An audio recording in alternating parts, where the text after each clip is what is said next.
Hi everyone in the world of cloud computing. Welcome to episode 2 of the Cloud Computing Australia show with Brad Nelson and the world's #1 cloud industry expert and thought leader David Linthicum. This show is sponsored by Nelson Hilliard, cloud computing recruitment specialist, placing great people in cloud, IoT, fintech and AI. In this week's show, David and I will be discussing: is the Australian government's cloud first policy really a cloud first? And what big mistakes could they learn from the USA? And also, what are their biggest challenges going forward? Hi Dave, how's it going? It's going great, man. Calling you from Vegas. What could be better? Or what could be Awesome. worse? What could be better? What could be better? How is Vegas? It's always the same, it's just more built up. There's more people and more buildings, and it just seems getting crazier and crazier. But it's the center of the universe when it comes to conferences now. So all the big conferences, whether it's reInvent or CA World, which I'm here this week doing, or it used to be Comdex back in the day, are in Vegas because they have the hotel space. And so I just plan on coming here about every 6 or 7 weeks. So. And what they say, it's what goes on in Vegas stays in Vegas. But I'm guessing with our little webcam thing, this is going to get out there to everyone. Yeah, absolutely. What goes on in Vegas happens way after my bedtime. So let's kick off this week's show with a nice question. Is the Australian government's cloud first policy really a cloud first, Dave? Yeah, it's not, and neither is the United States. And so I couldn't criticize Australia without criticizing my own country as well.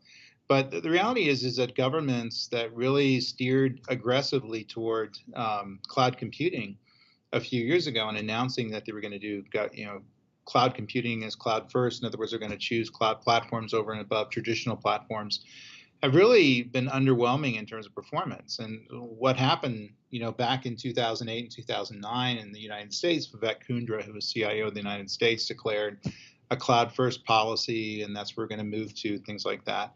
Here we are almost 10 years later, and really not much has changed. We do have some cloud platforms in place for the government, things like that. For the most part, though, the DoD, Department of Human Services, the civilian agencies like EPA, are still running on traditional systems and traditional data centers. Indeed, they're building data centers. And so they haven't really done the cloud first thing. And if you talk to them, it's clear why, and it's probably the same in Australia as well. They're not funded. And so if you're not able to pay for something and able to provide them with resources so they can start moving into the cloud, get the consultants and the technical folks and the platform stuff they need, it's just not going to happen. So it's kind of a PR thing that the governments are doing by announcing they're going cloud first, but they don't seem to be funded. They don't seem to have pragmatic plans behind them. They don't seem to have the resources behind them. So it won't happen until that happens. And where do you see the mistakes that Australia could learn from the USA? What do you think the best steps forward are in regards to those mistakes that can be learned? It has to be funded and planned. And so you have to have a strategic understanding of where you're going from a vision perspective. Just saying that I want you to do cloud first is meaningless. You have to understand what the value that you're going to obtain by moving in this direction, making sure you don't add complexity to your existing systems. That's the first thing. And that takes a long time to do that. We do that for major corporations. It could take 6 months to go through it. For the government, it's going to be a huge amount of work that has to happen. And you're going to have to divide it up at the agency levels and the departments, the levels within the agencies, things like that. The other thing is you got to fund it. There's something I say: no bucks, no bucks, no buck Rogers. You're not going to get technology in place unless you're able to pay for the technology and pay for the skills you need, to get the technology working. And so it's awful expensive, and people realize that, and they probably balk at the amount of money that's in there. They kind of hope something magical is going to happen that's going to migrate them into cloud. The cloud fairies or cloud pixies or something that come along and start moving your workloads into the cloud. But that's not going to happen. Yeah, no, it's very true. It's very true. There's a couple of words being bounced around now with people that are considering themselves well versed in cloud. And I've got to be careful here because there's a company called this as well. They're a very good company. They're an Australian training company. But a lot of people brand themselves as cloud gurus. And this training company is called A Cloud Guru, and they're lovely guys. Ryan and his brother's name escapes me right now. But they're a lovely. They've just got funding of $9 million for their AWS training platforms. It's awesome. I digress. But yeah, there's a lot of people out there saying they're a cloud guru. So the government, really is almost hedging a bet on having a cloud guru to come in and do their magic wand, right? Rub their magic lamp. So you're going to have a combination of talent and technology to solve the problem. And if you don't, nothing's going to happen.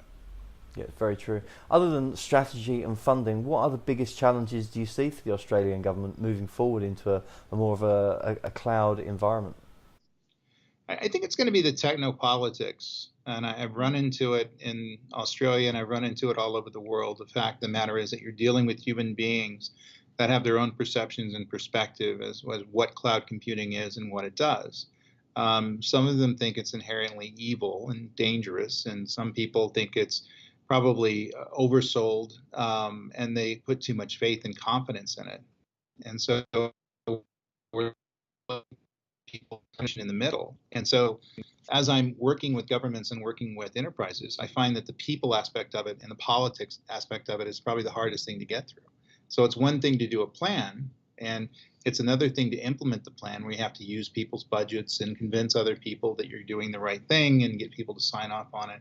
And that's where the latency comes in all this. And I suspect that the Australian government, as well as the United States, because I know that's the fact, just have a huge political pain point that they have to go through in dealing with the human beings that are involved in doing this. Yeah, no, it's a very good point. And also, I recently read, and it was featured on the news about the Australian government, embracing blockchain. What are your thoughts on their embracing of the blockchain? I think everyone's embracing blockchain in one way or another at the moment, and there seems to be at least 1,000 seminars on blockchain out there at the moment. Yeah, and there are lots of workshops, and I'm writing papers on blockchain, and I'm doing a lot of webinars on blockchain, and I like blockchain. But ultimately, you have to figure out the use case for it, for the government, for a bank, for people who are going to leverage it. It's not that complex in what it does.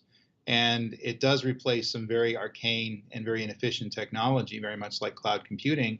It just becomes another shiny object. So I get a little frustrated when people get too enamored with whatever the cool tool or the cool technology of the day is. It's blockchain, IoT, machine learning, deep learning, things like that. I run around and talk and speak on them and write papers on them and articles and do training videos on them. But ultimately, it has to figure out whether it fits in your enterprise or not. So you adopting something just because it's cool to adopt it may or may not mean it's going to add value to what you're doing. Yeah, so true. Yep. So true. Well, look, thank you, Dave, for joining us this week from Las Vegas. As always, really appreciate it. My pleasure. Awesome. Look, thanks very much for watching, and please remember to like, comment and subscribe to the channel so you don't miss out on the weekly cloud computing shows and the weekly cloud computing news.